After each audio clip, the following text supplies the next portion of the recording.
monde! Aujourd'hui à Top Jeu, je vais vous parler de Chicken Out. C'est un jeu pour nos 3 à 6 ans. C'est un jeu de mémoire. Donc, je vous explique comment on joue, je vous dis ce que j'en pense tout de suite après. Alors, le jeu Chicken Out vient avec 4 fermiers et plusieurs poules qui vont être en fait leur compte de vie. Vient avec 3 renards, un poussin et plusieurs paires d'animaux différents. Alors, ce qu'il faut faire, on va d'abord donner un fermier par joueur et on va toutes mettre les cartes, y compris les renards et le poussin, face cachée, pour se préparer au jeu de mémoire. Disons qu'on joue à 2 joueurs, on va préparer 2 fermiers et on va mettre les cartes comme ceci. Et on va mettre de côté les autres fermiers et on va préparer une grille, si on veut, pour avoir plus de facilité à se rappeler où se trouvent les paires. Alors, c'est comme un jeu de mémoire normal. Dans le fond, il faut retourner sur le plateau 2 cartes similaires. Il faut faire attention, il y a un renard et si on attrape le renard, malheureusement, on va perdre une de nos cartes poules et après avoir pigé 3 renards, eh bien, on doit arrêter de jouer. Donc, disons que je commence, je vais retourner le mouton ici et disons que je retourne ici. Je suis chanceuse, j'ai tourné 2 moutons. Je garde les cartes avec moi, ça me fait 2 points et j'ai le droit de continuer à tourner. Donc, disons le chien.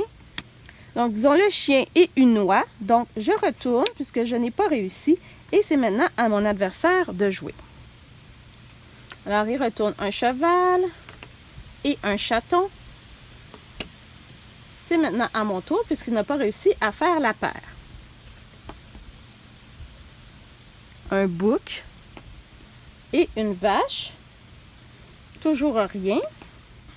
Alors, il n'a pas réussi. C'est maintenant à mon tour. Disons que je tourne celle-ci, le cheval et celle-ci. Alors, vous voyez, je viens de tourner le renard. Malheureusement, je perds une de mes poules.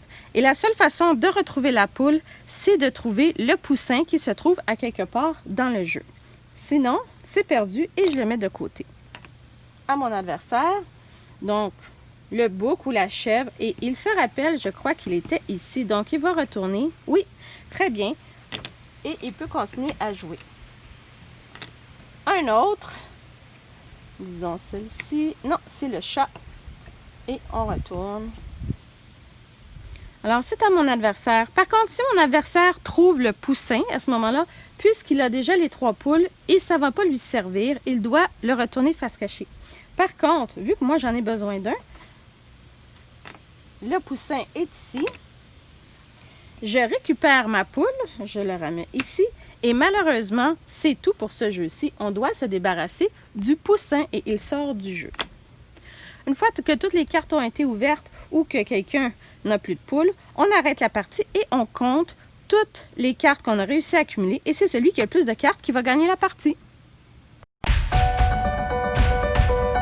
Alors, ce que je pense de Chicken Out, moi j'ai beaucoup aimé, tout simplement par le fait que Orchard Toys, qui font des jeux vraiment pour les tout petits, font ça tellement le fun et adapté à leur âge. Je trouve que les images sont superbes. On voit vraiment que c'est un fermier, très clair comme image. Le fait qu'il y ait des petites poules qui s'attachent comme un morceau de puzzle pour dire qu'on a 3 vies avant de tomber sur 3 renards, je trouve ça vraiment le fun. Ça change un peu du jeu de mémoire traditionnel. Donc, ils ont vraiment adapté ça un peu plus pour nos enfants et que ça soit très clair.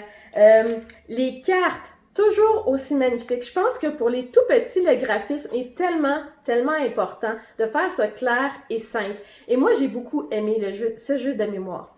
Le fait qu'il y ait des renards, j'ai trouvé ça super intéressant aussi. On doit, oui, se rappeler des autres cartes, on doit aussi se rappeler des renards. Un petit bémol, il y a seulement un poussin qui va nous redonner des vies et une fois qu'il est utilisé, on ne peut plus l'utiliser. Donc, malheureusement, ça arrête le jeu. Par contre, je trouve que, oui, le fait d'avoir un poussin, la durée du jeu n'est pas si longue que ça.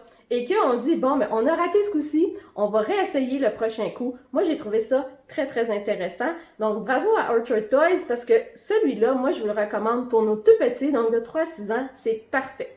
Donc, je vous vois à la prochaine vidéo. Ciao!